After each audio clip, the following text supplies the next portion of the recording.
he does what he does in the performance, and then they come out and say, "Oh, we seen a video of him warming up, and we seen him reacting to the leg kick." So Pereira goes to coach, "I'm going to hit him with an head kick," and just goes out there and does it. And like, I don't know. I mean, for me, he's 100% top 5 pound for pound.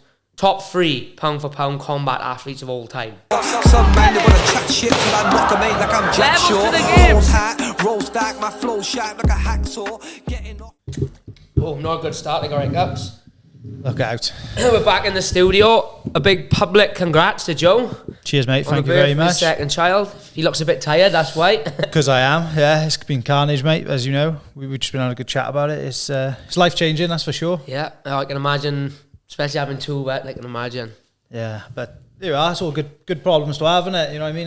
We're chuffed. The missus is okay. The baby's okay. So. And at least this is a little respite for you, a little half hour. Oh, yeah, that's it. That's what it's all about. Just stretch this podcast out all day now, I think. 6-hour podcast now. I have to excuse me a bit. But so, did you watch Diaz Masvidal? I did watch him, mate, yeah. And I'll be honest, I was just enjoying it a lot. The fight, I wasn't looking at it like I was scoring it per se, because it was just a hell of a scrap, wasn't it? It was kind of what you wish it was.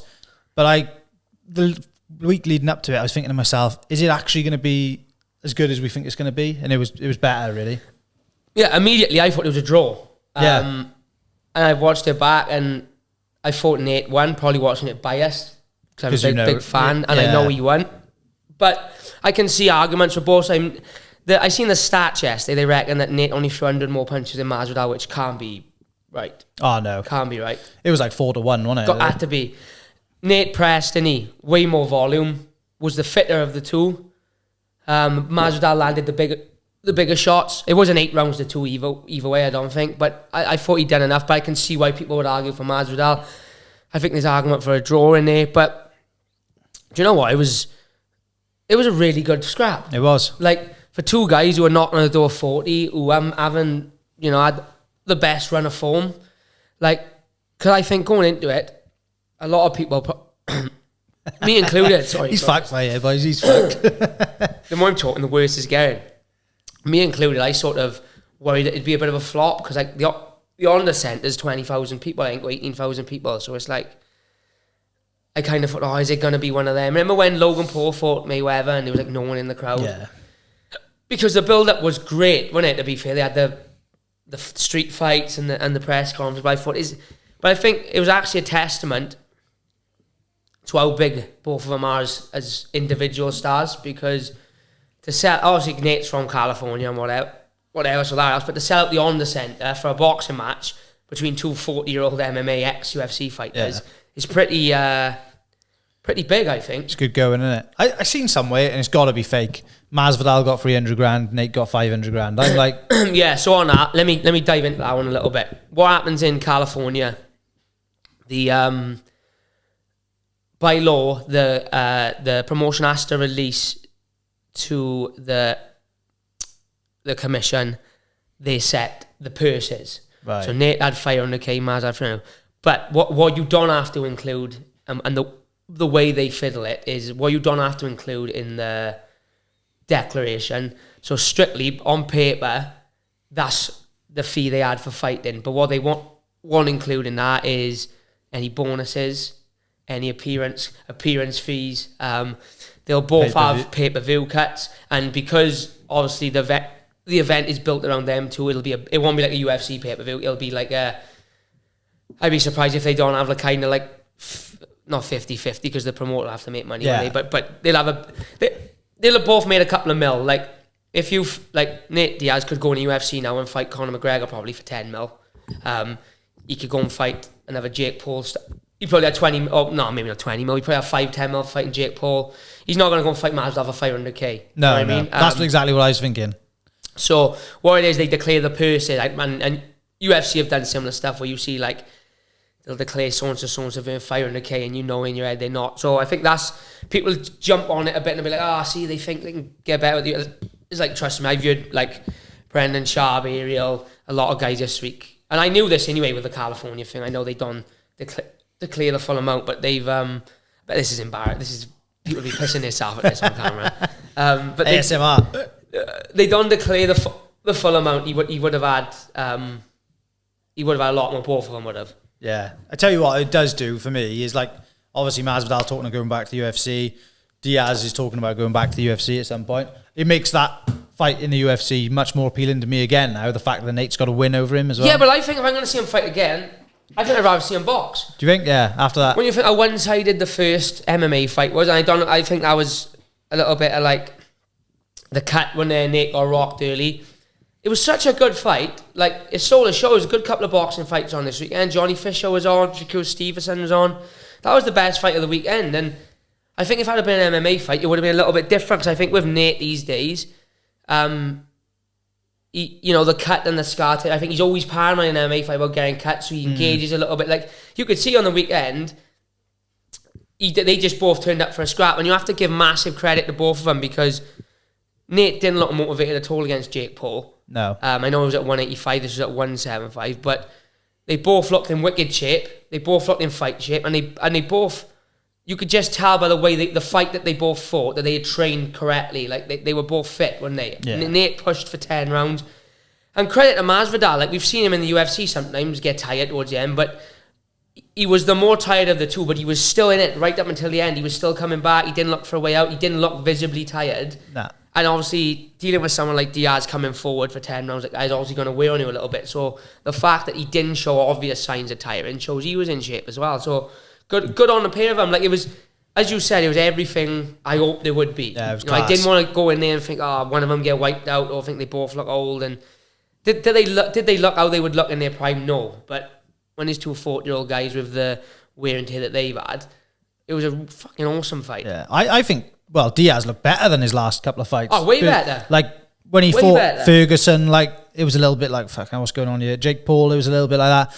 But then he kind of looked, to me, like when he fought Anthony Pettis, when he was just like, pressure. He was able the whole fight. He's such like a Terminator, isn't he? Like, Masvidal was cracking him with some big shots, and it's like, you know when you nail someone with a big shot, whether it be in sparring or fight, you kind of expect him to just ease off, but he doesn't, does he? He leans in almost. He has like that split second, and then he gets back on the front foot, and it's got to be so like soul destroying, especially in a boxing fight where you can't take him down or kick him or anything. It's, just to have him keep coming at there. Obviously, I think the Jake Paul fight, Jake was just too big. Like Nate probably only went in there on the weekend 190.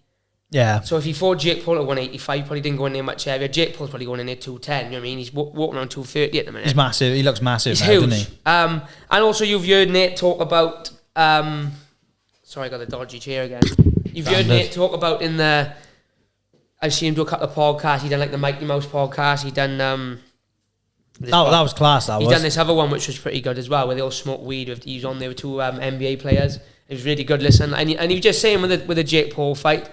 He got pushed back because of a cut or whatever, and he done like basically a training camp, and he got pushed back. He just lost motivation and didn't really train. But you could see for this fight, you know what I mean? You could see he trained and he gave a much better account of himself. You know, it leads it open now. Like, if he'd had another performance like he did against Jake Paul, you'd kind of probably be like, well, I don't want to see him box again, and I don't really want to see him in the UFC again. Whereas now he's had a good performance, and I'm almost like, if you want, let him box again then.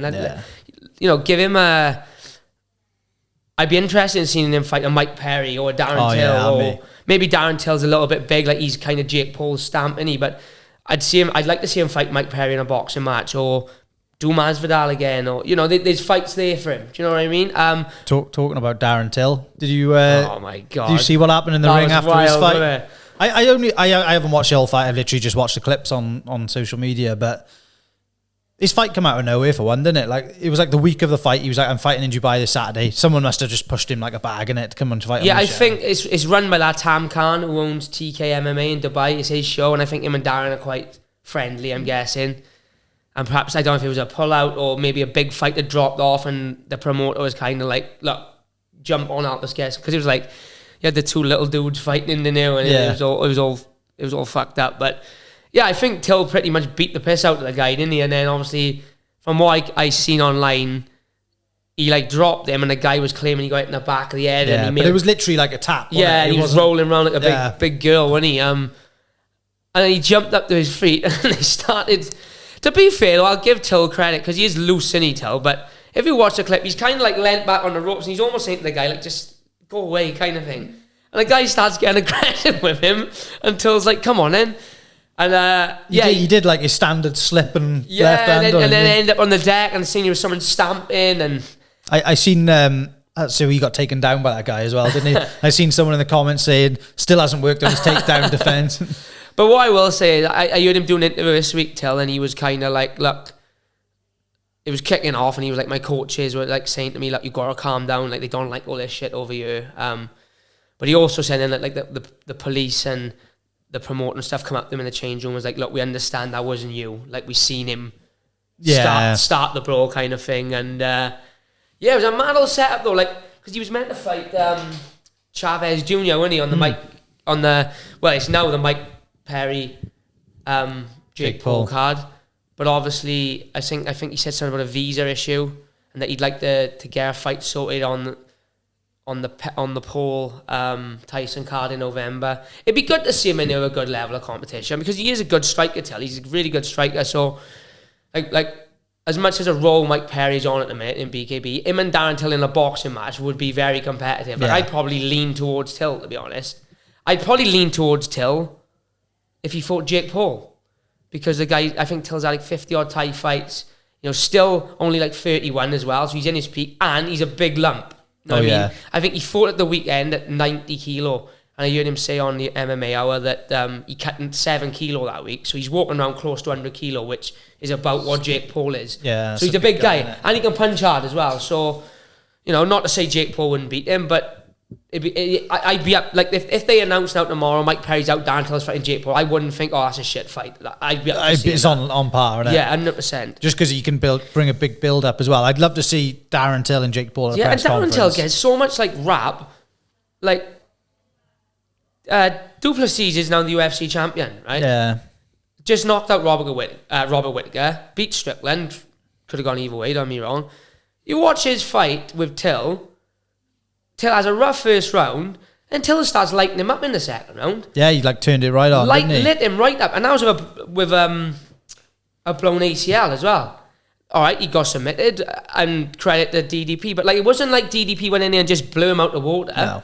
Like Till can mix it. Well, you looked at Till's fight with Robert Whittaker, could have gone either way. I thought he'd won at the end of the fight. It was such a close fight. The Brunson fight, he didn't look very good, but I just think he was injured and motivated. He was one of them. That was, wasn't it? But how old's Darren Till now? 31. Like, he could come back in the UFC, couldn't he, and make a splash. I think that's very much his plan, if I'm being honest. I think, if we're being realistic, he's jumped out. He's out the testing pool. He has generally got 2 fucked knees. Probably going to get them sorted. Bit of growth, bit of this and that to speed the injuries along, because they are nightmare knees, and make a bit of money doing this boxing thing, couple of $100,000, couple of million, and we'll probably go back to UFC and go again. He's probably the type of guy though he can make enough money off like a sponsor, can't he? Well, look, he owns our block asset. Does he own that? Yeah, he owns it, and they're on the UFC. Oh, he's one of the owners. Oh, right, okay. And they're on like the UFC canvas. So like, I don't think he's strapped for cash. Obviously, him fighting is going to push his companies even more. But what do they do? I don't even know what block asset does. They were a crypto and an NFT thing, weren't they? And obviously all that went tits up. I know they made some sick videos. Yeah, all that went tits up. I think now they're they're more or less like turning into like a betting platform. So they do like the fantasy picks where you pick your fighters. They sponsor a load of boys. I think now from what I heard him saying, they turn it like a bet in They like block bet or something they're bringing out, so they're going to bring out like a betting app, and they perhaps are going to go in that direction. But whatever they're doing is working. They've obviously got money, because I can't imagine it's cheap to go on the UFC canvas. They were on 300 as well, were they, on the canvas? Yeah, that must have been like a whack of money. That's massive for someone like Till, who come from fought in the UFC himself. He's got to be proud of that. I know the NFT thing went all the pot, but I think can't hardly say that was his fault. I think that was just... That's everyone. That was everyone. Everyone's in the same boat with that. But yeah, nice to see him, although it was a bit of a gimme and a weird fight, nice to see him back in there. Anything else on the weekend? There wasn't no UFC. What have we missed since we've been away? We've missed a big UFC event as well, haven't we? Yeah. Pereira, yeah. Pereira absolutely blowing Yuri out the water. on 2 weeks' notice. Yeah, I didn't expect it to go as quick as it did. Was it the second round, was it? Second round. But like, I think if there was 30 more seconds in the first, it was done over, wasn't it? Yeah, 100%. Like, that Alex Pereira just frightens me. Like, I watch all his vlogs, fight week, and his Instagram now and then when I'm on there, but like mainly on YouTube. I like, she sat in the house and he's like, he's took the fight on 2 weeks' notice when he's in Australia, so he hasn't hardly trained. And you see in his vlogs fight week, he's just like the most unfazed man on the planet. Yeah. It's like, no, you would never think he's going in to headline another massive event. He's just like, seems to be, the news broke he's fighting. You just see loads of clips of him just fighting people in gyms. Yeah, sparring heavyweight boxers. But it looks like he's like fighting. It's like, it's not like... I watched that video of him sparring the heavyweight boxer, and they put a full clip up, and it was a 50-50 spar. Like, Pereira's off the settee, and that guy's like 15-1 heavyweight boxer. But anyway, then you see him in the change room, he's dancing. He's dancing for his warm-up, and they're laughing and joking. And then he does what he does in the performance, and then they come out and say, oh, we've seen a video of him warming up, and we've seen him reacting to the leg kick, so Pereira goes to coach, I'm going to hit him with an head kick, and just goes out there and does it. And like, I don't know, I mean, for me, he's 100% top 5 pound for pound, top 3 pound for pound combat athletes of all time. Yeah. Double UFC champ, double glory champ, beat 6 former champions. He's lapping people now. He's lapped the division. The only guy left is Ankalaev. Ankalaev, in my opinion, needs another win, right? Put Pereira in with John Jones. I think so as well. Like, I don't know what they're waiting for. Like, this is... I know they're like, oh, John Jones is a star. Maybe they don't want to do that fight. But like, could you imagine if Pereira beats Jones, like the trajectory he's on then? I was saying to you the other day, he's like the new McGregor. Like, listen, right? Do I think John Jones will beat Pereira? I'm 99% confident, yes. Do you reckon? Yeah. But... put him in there. Let's have a look at it, innit? Yeah. Let's have a look at it, because It's gonna be a big because I pay-per-view. thought Blakovic would beat him. I thought Yuri would beat him the first time. Then I started to jump on the bandwagon and think, you know what, this guy's actually fucking good. Chuck him in there. Let's have a look what happens, because he has got the touch of death. If he touches your chin with any limb clean, chances are he's knocking you out. Yeah. Like, do you see the left hook he dropped him with in the first round? It was literally that. Like, It looks effortless, doesn't it, for him? Yeah. And like, chuck him in there. Let's have a look. Let him be the guy. Let him be the guy to try it. Let him be the guy to try and be the freeweight champ. Why not? And then what have we got to lose? He's 37. He's not going to be around for another 10 years. He's the biggest name outside, in my opinion, outside of Conor McGregor at the minute. He's the biggest star in the UFC because of how active he is. The fact that he can't, like, it's weird because he's the first champion in history that the fact that he can't speak English, I think, adds to his star power, because he's like this aura, like the stare, like this. He's just like Shama everything. He don't say a lot, do he? And like, but you can also see he's got like such a personality for it as well. It's such a weird thing, like combination of like proper stoic and then you like see him doing all these like skits to him online and this like the guy must be making millions. He's driving around in a Lamborghini and the McLaren I seen on Instagram. Yeah, he must be making a fortune. I tell you, I was laughing at on I think it was on one of the embeddeds. Ian Garry was chatting to him. So I don't know why this tickled me, right? I don't know if we can find a clip of it, but Ian Garry is chatting to him, and Ian Garry can obviously speak Portuguese. So like, Pereira's there with his coach, and Ian Garry's like speaking to him in Portuguese, and Pereira's like just obviously looking at him confused. And like, he looks at his coach as if Ian Garry can't understand what he's saying and goes, in Brazilian, his Portuguese is good. Like, as if he can't speak directly to him. And I thought he just tickled me. Like, that he just won't engage in a conversation with no one. Like, Ian Garry's right by you. And he goes, his Portuguese is pretty good. He is a weapon, isn't he? Well, honestly, God, he's a scary man. Our walkout is insane. Yeah. You know, the bow and like the chant.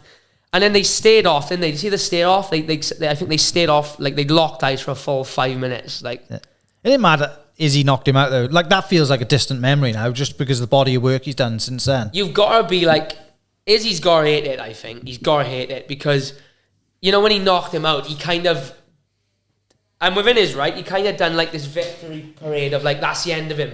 See, I told you I beat him. But since he's gone on, he's like literally got knocked out, and within 4 fights, he's the biggest star in the sport. Yeah. And there's no way now you can't tell me him and Izzy would be the biggest fight that they can make at the minute that doesn't involve Conor McGregor. Oh yeah, I agree. Do you know what I mean? Or him moving up to heavyweight. Him and John Jones, or him and Izzy. They're the 2 fights to make. Yeah. I think him and John Jones surpasses McGregor Chandler but maybe that's just because I watch the sport. To me, that surpasses it. I was always a bit worried with Pereira about his chin, but since he got up to light heavyweight, he hasn't looked rocked at all. And I start to wonder, this is the reason he used to get rocked, because Izzy rocked him in the first fight as well, didn't he? Is the reason he got rocked down is because he was sucking so much weight? Because like he was 235 £. Look how big he looked compared to Yuri. Yeah, like Yuri's been out of weight class for a while. He was 235 £, after the weigh-in. So he's probably walking around 245. So he's probably put on a bit of muscle, hasn't he, since going out. He's been up a weight now 2 years. But say he was walking around 225, 235. Yeah. He was cutting £50 to get the middleweight. It's like no wonder he couldn't take a shot. Yeah. Like I don't know anything about it, but like how would that, like from what you cut to that, it's insane. Like how would that make you feel? And there's not an ounce of fat on him, mate. Like he's 235 £, shredded pretty much. Do you know what I mean? Yeah, he just shrinks. He doesn't like. Yeah, he doesn't. He's got nothing to lose. No, but he's an absolute weapon of a guy. Like I said, chuck him in with John Jones. Yeah. Aspinall now. Like chuck him in with Aspinall. He needs to get a big win now, doesn't he? Over. This is what we need, right? This is what we need to happen, lads. And I'm gonna lay out the game plan here now. They'll book John Jones and Stipe in November. We need Stipe, no disrespect, to get injured. Because if Stipe gets injured, there's no way the UFC can say, all right, we'll wait again for him. Because it's been like 2 years now. Not going to ice Jones again. So, hopefully then, if they do what's right, they'll put Aspinall in with Jones. Aspinall and Jones fight, we get a unified or undisputed heavyweight champion. And then we send in the Shama. That would be class. In March to fight for the heavyweight title. That would be class. But the only trouble is I do want to see him fight Jones, but I also want Aspinall to beat Jones. So it's a bit of a catch-22, yeah. Isn't it? Well, all right, then let me lay out another hypothetical plan. Stipe's injured. Aspinall can't take the fight because he's injured. Send him in. And then Aspinall fight the winner. And then Aspinall can fight the winner for the undisputed. That would be perfect, yeah. Because I'd be interested in seeing either fight. Like you say, I do want to see Aspinall win. I do want to see Aspinall... I know people hate this. I do want to see Aspinall beat Jones. And me. I don't know if he can. I think he's got a good chance because of how good he is. He's in his prime. He's a lot bigger. I don't know if he can. I don't know if anyone can beat John Jones, but I want to see him have the opportunity to do it. Yeah. I don't want to see Jones fight Stipe and then leave. No, I don't think so. And but to be honest, I think I seen John speaking about it the other day. How much more interesting it's got for him recently. Yeah. And I think that's got to be to do with Pereira because there's no one at heavyweight like. I love Aspinall and I'd love to see him beat Jones. But like as far as the way John's probably looking at it, like interest level, like Pereira's got to be up there, isn't it? Yeah, of course he is. Oh, he's a big star. Yeah. John's thinking that, isn't he? Yeah, he's thinking. You're right at the time. Yeah. John's thinking more money. But the UFC, if they got to do what's right now. Aspinall defends the title against Blades. You can't have an interim champ defend his title. He shouldn't be defending it in the first place. He should be fighting for the world title now in July. But you can't have him defend it and then say, yeah, go and defend it again whilst we put Pereira in to fight for the other belt. No, they can't, can they? As much as we love Pereira, they got to do right by Aspinall. But what's he going to do at light heavyweight, innit? Because like, if he fights, say, Ankalaev or something and does get a loss, that would suck, wouldn't it? Yeah, listen to what I'm saying. Like, I'm not saying they should like duck him from him, like, you know. On paper, right, his 3 next fights are probably this, right? Oh, his next fight, sorry, are probably going to be one of these 3 people. Ankalaev, Tom Aspinall, John Jones. As good as Pereira is, he could potentially lose to any of them, couldn't he? Yeah. Potentially. So why take the risk? Why not just put him in with the biggest star, make the biggest fight, John Jones, probably be, like you said, you look at the top 5 pay-per-views all the time, I think McGregor's in every one of them. That's got potential to break into that, I think. I think it's got potential to do like a mil. Yeah. Like, which cards just don't do now, do they? No. Like, I'd be interested to see like what Masvidal Diaz did on the weekend because I don't know. Like, I think that would do. I don't know if it hit a mil. I think it'd do good numbers, and the reason I say is because it was an online pay-per-view. Yeah. So it wasn't like like with the UFC, you can get through BT, you can get through ESPN, you can get through Fight Pass, and it's like 80 odd quid. Yeah. In America, whereas with that one, I think it was like $40 or $50, but it was like, this is the website, this is the only place you can watch it. Or you could have watched it on DAZN, I think. Yeah. So the fact it was on DAZN will bump the views up as well. Do you find it's a right pain in the ass using like Discovery Plus and all? I hate Discovery Plus. Like, I just find it's gone crap. You know, since it's not TNT or whatever. Yeah, I hate it. You know, my old man's proper old school. He still has, what's it called, TNT on Sky. Oh, is it? And records it, so he can just... That's probably But better. it's way better because, like, you know, like when it's the adverts, you can fast forward, but you can still see the screen on that Discovery Plus. You want to fast forward, you can't see, it doesn't move with it. No, you end up going too far and you're halfway through a round or something. It does my head in, and it's better than the TNT app. The TNT app used to be garbage because the TNT app, the next morning, would put the show up, but then it'd be like spoilers around it. Oh yeah, it'd be thumbnails like John all Jones around interview, it, like, and you think, well, he's obviously fucking won because he's had an interview. Like, yeah. Or they'd have a picture of him with a belt, like as the cover for the fight. So it's better than that, but it does my head. It's just so shit to operate. It's like, you think it'd be easy now, wouldn't you? Like DAZN's pretty good, isn't it? Why don't they have like a dedicated app that like... DAZN is a really good app, I gotta be fair. Like DAZN is spot on. So TNT, sort your app out. Not TNT, Discovery, sort your app out. TNT, just get your own app. Yeah, just get your own app. It doesn't make no sense, does it? Well, that's why I was like, when I signed up to it, I was like, how the hell, why have I got to go all through this? And it's like 30 quid a month now, isn't it? It's shit. When I first moved up to my house, right, my old man used to pay for the UFC. So I moved up my house, I had to buy it. My missus was like, oh, I'll get that for you. She's like, if you want, I'll get you BT Sport. I was like, oh, great. It was like £18 a month. Yeah. It's gone up now. It was like 30 quid a month in the space of 4 years. Garry MVP, I think that went how I kind of thought it would go. I thought MVP would edge a decision. It was close. What did I say? I think if you go back and watch the podcast, I don't know if it was a solo one I done or if it was one we done. I think I actually said Garry will use his wrestling. I think, I know I said that. I said that anyone who comes to just purely strike with MVP is in for a long night. I'd be very surprised if Garry doesn't use his wrestling. Did it great in the first round. Second round was MVP's. Third round was close, wasn't it? Yeah. It was close. If MVP had just held that top position, he probably would have won the fight. But I can see why they give it to Garry because back is a more dominant position than guard. Did he do a lot from it? No. But then on the flip side, did MVP do a lot from guard? No. No. He kind of like, I think he was just so, like MVP seemed tentative for what he usually is, didn't he? I wonder if he was injured. I noticed he had ankle straps on, is what I noticed. Like he did look really fast first but round. He didn't look, he wasn't throwing the stuff you expect him to usually throw. He wasn't blitzing as much. No, he wasn't wild with it, was he? He had ankle straps on. I wonder, because I've never seen him with ankle straps before. I don't know if that was an injury or what. He didn't give a bad account of himself, but it wasn't like a barn burner, was it? Like I think everyone expected it to be. He's lost that quick path now to the title, and it's gone now. Like he may have beat Garry, and if someone fell out of a fight with Leon, he could have been in. No, yeah, that's gone now. Yeah. Garry have asked to be the backup fighter. Dana pretty much just said no, which I think is fair. I don't think you get a title shot off the back of that. No. I think Garry will probably fight either Kobe, Usman, or Shavkat next. All tough fights they have for him. It depends what they want to do with Shavkat, I think. I think Shavkat is probably the next in line for the belt. Depends whether they want to get him one in between. He hasn't had like that big fight though, is he? Like no, not really.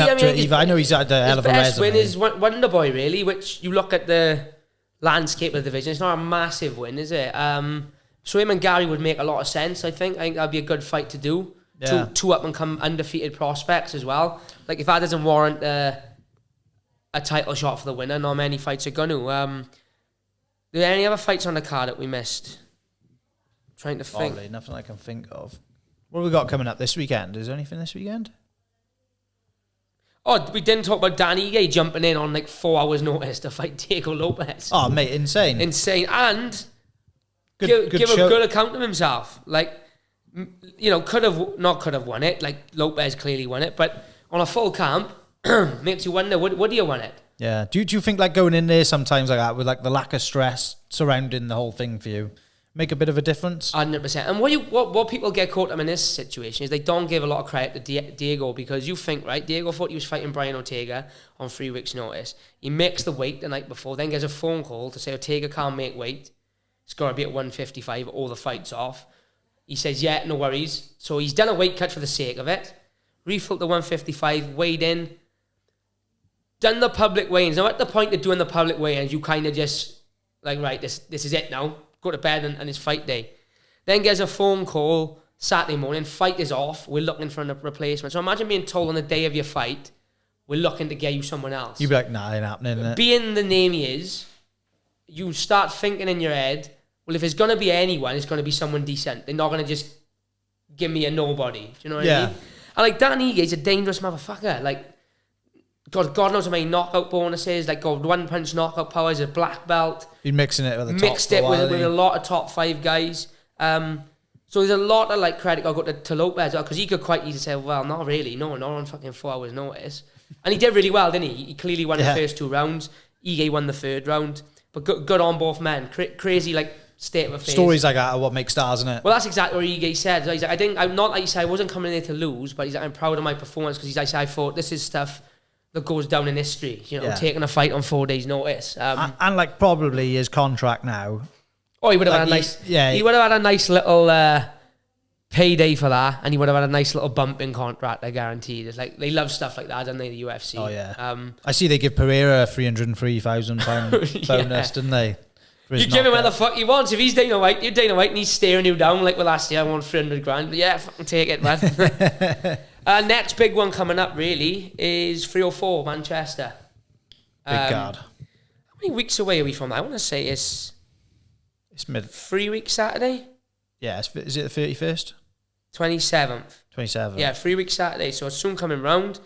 Obviously, Oban's fighting on the card. At the minute, he's the top of the prelims, which would be a great spot for him. Yeah.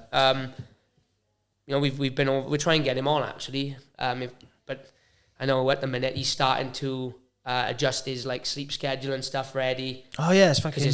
I think he did say he's going to end up being on about 12 p.m, which isn't too bad, but it's still late. You know, when you're used to fighting 8, 9 o'clock, 12 o'clock is late in the night, isn't it? So, it's wild that they're doing that, isn't it? I get it, like, because obviously they're going to sell so many more pay-per-views, aren't they? But massive card though. Arnold Allen, Chikese, Makayev and Manuel Cap. I think that is probably a number 1 contender fight, if I'm honest.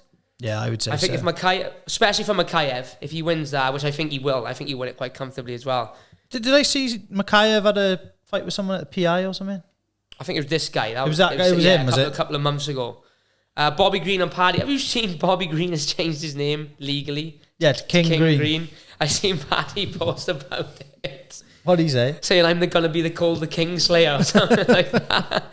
Called him a mushroom or a sausage or something like that. But I tell you what, have you watched Paddy and Molly's BBC 3 documentary? No. It's 8 parts. I started watching it yesterday whilst I was running. It's good. It's really good. Yeah? Yeah, they come...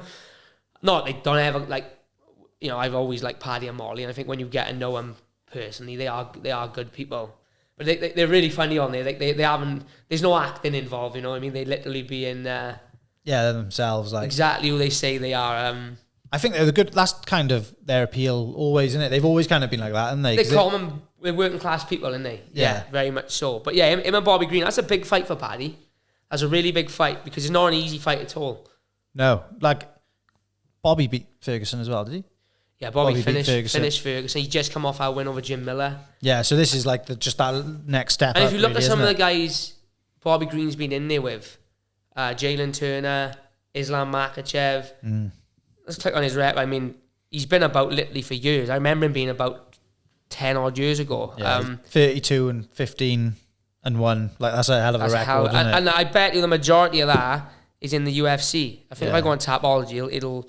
He's had 49 fights. This will be his 50th He's 13 and 10 in the UFC. So he's had 20 and 1 draw and 1 no contest. So he's had 20... What's that? 5 fights. So yeah, Jim Miller lost to Jalen Turner. Knocked Grant Dawson out. Grant Dawson is a legit prospect as well. Yeah. I think Grant Dawson was actually undefeated going into the fight. Yeah, Grant Dawson was 20-0 going into that fight, or 19-0. And Bobby Green knocked him out in 33 seconds. Drew Dober, he's been in there with Makhachev. Ali Quinta, he's been in there with Fiziev. And if you watch that Fiziev fight, if I was a 5-round fight, you would have won that, because Fiziev was blown. Thiago Moises, Clay Guida. I hope Paddy gets it done, because we haven't seen enough of him, I don't feel. Like in the UFC, Oh, listen. Last couple of years, he's kind of gone quiet, hasn't it? I love Paddy to get it done. I really do like Paddy. I'm a fan I've known him for years. I really want him to get him done. Like I support Paddy. Whenever he's fighting, I want him to. I like Bobby Green as well, but you've got to root for your own.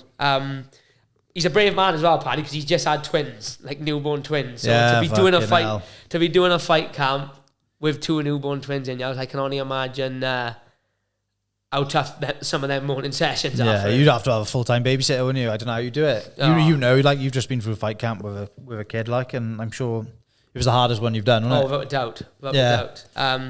Tom Aspinall as well, Curtis Blades. That's a good fight, mind. That's a really good fight. Yeah. I've been watching Aspinall's YouTube channel, and he looks in good nick. He looks prepared. He's got some good guys in camp with him. I think he dispatches a Blades pretty easily, if I'm honest. I think so as well. Especially after the last fight, I think he'd come up there with a chip on his shoulder. Yeah, that's it. Well, that last one, like, I mean, no one can look at that like as a Blades win, really, can you? No, it was not a fluke. You can't say it's a fluke, but it was a freak. Yeah. A freak incident. Yeah. And Leon Edwards, Bilal, like, that's just... If it goes anything like the first one, which I know was a long time ago, then, you know, put the house on Leon, innit? Oh, absolutely. But what I will say is I think Bilal has improved a hell of a lot. He's training with Khabib and them now, and he's down in Dagestan, or wherever they are. Yeah, who was it? I honestly think Leon will... I just think Leon's so good.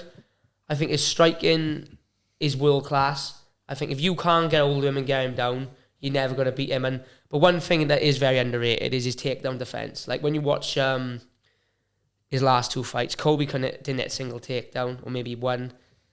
Usman didn't hit any efficient takedowns, anything that caused any relative sort of... what do you call it? Any sort of relevance to the fight. If he did get him down, he was straight back up. I think Leon is a nightmare fight for a wrestler.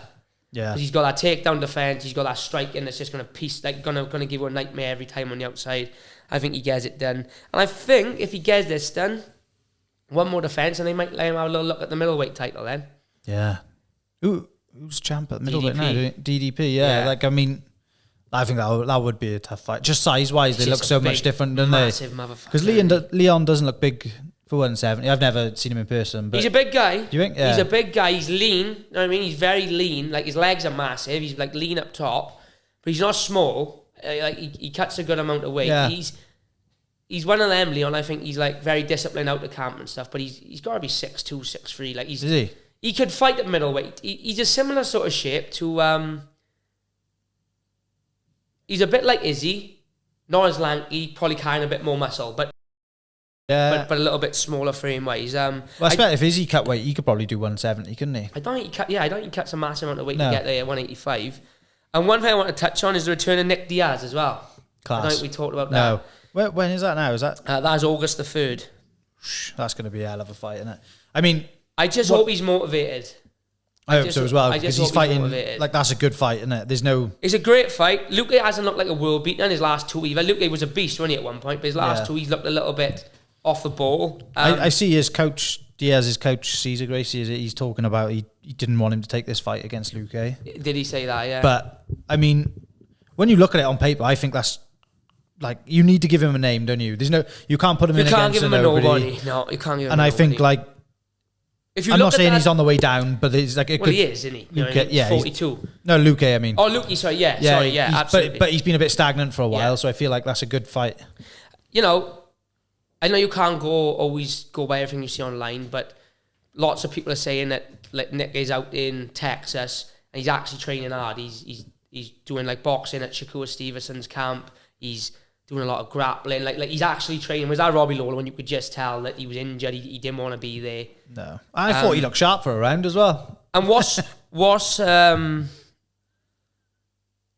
nice? I know the Lawler one was meant to be a welter, but they ended up moving it to 185, didn't they? This is at welterweight, and what I will say is, stylistically, it's not that bad a fight for Nick because Luke is a striker. He's going to come to strike, and although he's a big power puncher, like Diaz, chin of steel. And like you said, even in that Lola fight, there was glimpses, wasn't there? Even though he wanted a way out in the second, you know, in that first one, there was glimpses of how good his boxing can be. And if he's doing a boxing camp, he's expecting a strike. He's elite level black belt anyway. And yeah, I'm looking forward to it. I think he's motivated. I would like to think he is. Otherwise, like, why else would he be fighting? He's got nothing to prove, has he? The mad thing is, like, travelling to Abu Dhabi for a fight when you haven't fought him so long, isn't it? Yeah. But at the same time, that's probably like quite the motivation to get back. He's probably chucked him out of a bag to go over there. And yeah, I don't imagine he would have been cheap to get. I can imagine he would have had to have a little pay bump to go over there, especially when 90% of the cards of the year are in America. Well, the Saudis, like, they're probably just like going to pay a lot of money just to get him there, aren't they, on that card? Yeah, absolutely. Because, like, besides that, it is a very heavy, like, you need to be quite into the sport to watch a lot of the fights, isn't it? Well, their Middle Eastern cards are always the same. There's a lot of Arab guys on there, and a lot of the Dagestanis fight on there. Yeah. A lot of the guys who reside in the UAE. Like, if you just run through the card, Umar Nurmagomedov is the main event. Tony Ferguson and KSI, I don't like that fight at all for Tony Ferguson. What, like, I mean, mind my ignorance if I'm politically not minded at all, but, like, how are, like, Russia linked to, like, the UAE and also heavily? I don't. Do you know what I mean? Yeah, I don't know. Because, like, when you look at it, you think, like, maybe they're, like... I think maybe because of the Muslim connection, where obviously, a lot of the Russians, or a lot of the Dagestan, and the Russians, a lot of the Russians that are in the sport seem to be Muslim Islamic, don't they? Yeah. And obviously, Middle East is an Islamic country. You know, it's the main religion over there. It's Dubai, Saudi, Abu Dhabi, all those is you know what I mean? So maybe obviously like the sheiks and stuff, I can imagine they're all religious as well, and they kind of want to see other Muslim fighters there sort of fighting and doing well, because it's not a drinking culture over there. Like, the crowd over there will be the crowd who are generally there to watch and support. So I think it could be that. No, I think you're probably right. Maybe I wouldn't know. Maybe it's something along the lines of perhaps the Russians don't need a visa to go to Dubai. Maybe something like that. I don't know how it works. But yeah, another kind of thought. I've had a lot of messages from me as well about when am I fighting next. I got no news at the minute. Shin is looking pretty good. I've done some light sparring with it. I've obviously been sparring and stuff, but not using the leg. Done some light sparring with it. Feels good so far. A little bit of fluid and stuff. So another probably 2-3 weeks of easing into it and seeing how we go. And maybe in for October. So fingers crossed we get a date. Maybe Abu Dhabi. Is Abu Dhabi in October or is it Saudi? Saudi, I think, is it? I think it's Abu Dhabi. Is it? Got a feeling it's Abu Dhabi. Is this Saudi Nick is on? No, Nick is in Abu Dhabi as well. Yeah. All right, they're doing 2 of they this year. Yeah, they must be doing 2. Yeah, it's not in Dubai, is it? No. You fancy that, do you? Yeah, I like no tax. Yeah, so that's why I fancy it. And obviously, when you go to America fight, it's just a fucking drag. It's just a hell of a long travel, and it's just too nuts for me, America. I'll go if I go, but I'd rather not. You know what I mean? Oh, mate, that'll be class, wouldn't it? You got anyone in mind, like, or you just whatever they throw at you? Yeah, not whatever. I mean, I'd be interested to see who they throw at me after the last fight. Obviously, going to take me down a couple of pegs because of the loss. No matter how we feel about it, it does go down as a loss. So, yeah, be interested to see who they offer me. Probably some Russian, I expect. I would have thought so. Yeah, someone with a long name. I'm not shy of a Russian or two. So, yeah, other than that, I think that's about it. We got nothing coming up instantly. We'll try and get back again before the BKB in August. We'll try and get back again before Manchester so we can do a proper breakdown. Other than that, guys, yeah, nice to be back in the studio. For sure. Joe's off home to have a power nap. Now he's going to have a power nap on the set either, eh? Don't tell the missus. I'm sure she won't watch this. And not this far in anyway. She might watch the first 5 minutes. That's about maybe. It. And other than that, thanks as always, guys, for supporting. We've been quiet, so thanks for sticking by us. We are trying to get them out where we can. But life is busy. That's it. We will have some good guests soon. Well, we did have a guest line for this week, but it fell through. But hopefully he'll be on next week. Fingers crossed. We've got a couple of guys looking to come on with fights coming up and stuff, haven't we? So we will get on the case field. We'll do our best. And as always, like, share, subscribe, ring the bell. Boom.